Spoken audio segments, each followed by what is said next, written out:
At the moment we're standing at the E.ON water basin. What you see over there is the water coming from E.ON, processed water, which is a little bit warmer than the water outside in the port.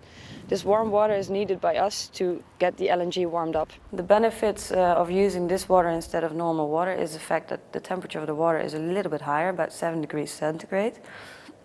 And on the other side, environmentally, it's a friendly way of helping each other out, which means that eventually the water that will go into the sea again will have the same temperature of the one that E.ON has when it's been extracted.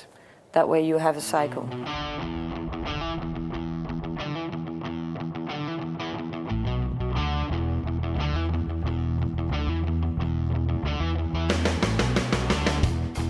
On Gate Terminal area itself, we started to construct a warm water line.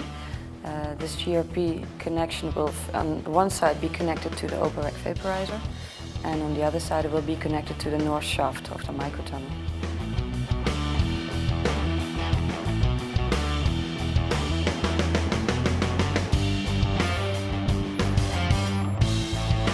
The warm water line is actually the name we gave it. Consists out of 2 GRP pipelines, each have an inner diameter of 1.8 meter. The GRP lines themselves lie in a different depth depending on the location. We pass a lot of third parties underway, so it's between -5 meters and ground level. The length of the route is about 3.5 kilometers long, and the pipelines themselves are being brought from Italy towards Holland.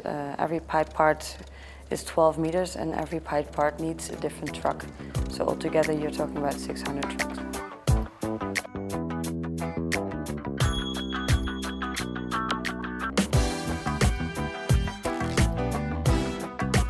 The special features of the E.ON water basin are that there are no vibrations allowed anywhere on the area. That's the reason why nothing is going into the ground. So everything has to be with a minimum impact, no vibration whatsoever.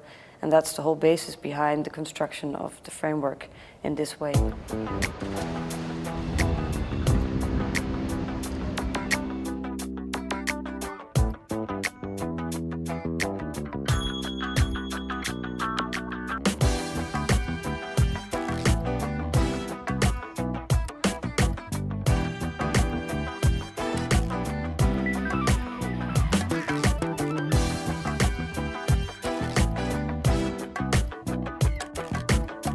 What we did is we equalized the ground, then we placed a lot of rocks on the ground, then we placed a steel framework inside the basin, and afterwards we placed concrete panels over them.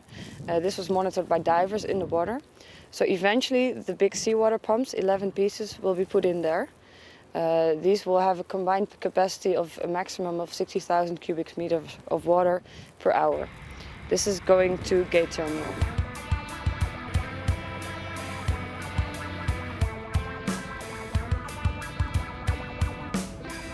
Afterwards, this geotextile cloth is being used because we have a lot of sand that doesn't need to be moved. So what you see here is the backfilling.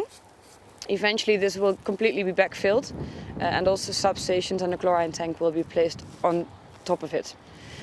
What you also will have is a header for the warm water line which will be connected to the pump station.